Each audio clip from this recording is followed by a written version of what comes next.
As a historian, you have to ask yourself many questions when writing a history. When telling the history of something, inevitably you will need to focus on some aspects more than others.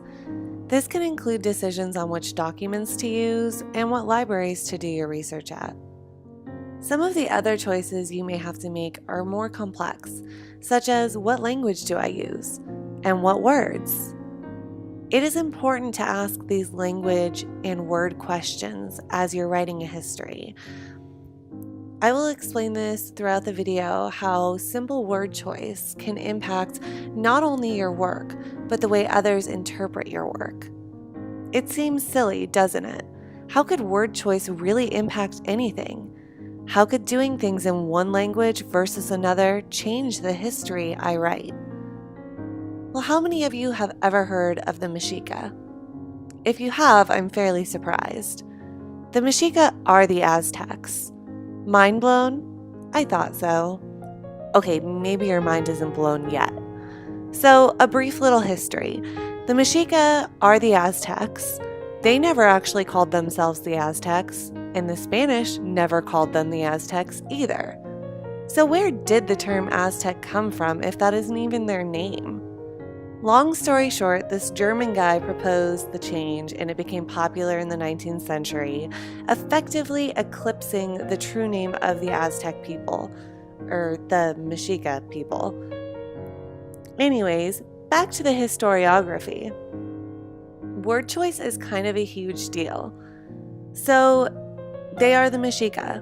Yet at some point, the word choice of the historian became switched to Aztec, and this word choice was chosen more and more frequently, and the true identity of the Mexica became lost.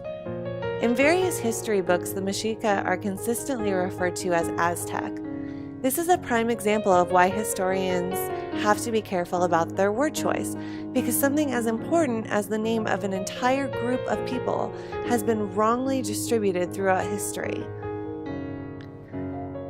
Rebecca Earle writes a book about the term Indian. She talks about it being a sort of tool of myth-making by the Spanish. Her book seems promising because on the first page of the introduction she talks about the Mexica. But throughout the remainder of her book, she refers to them as the Aztecs. She never offers an explanation or a connection between the two terms. You can find the term Aztec in the index of her book, but not the term Mexica. Then there's Jacques Sostel from earlier on in the 21st century. He refers to the Mexica throughout much of his introduction, and even offers an explanation about the terms. But then he slowly switches to the term Aztec by the first chapter.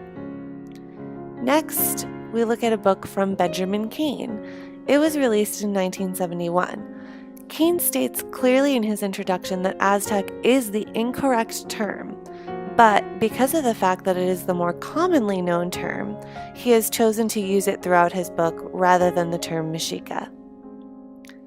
And a huge difference, James Lockhart, whose book is actually more of a primary source collection, uses the term Mexica throughout the entirety of his book.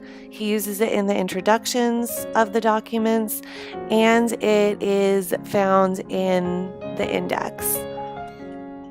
This leaves us with the question, what difference does it make? Is it wrong? Should we discontinue its use in history, or should we continue using it because that's what's common knowledge?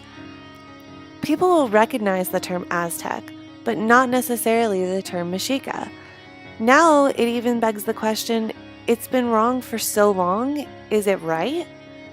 As you can see, there is an impact in the choices of words and languages that we use.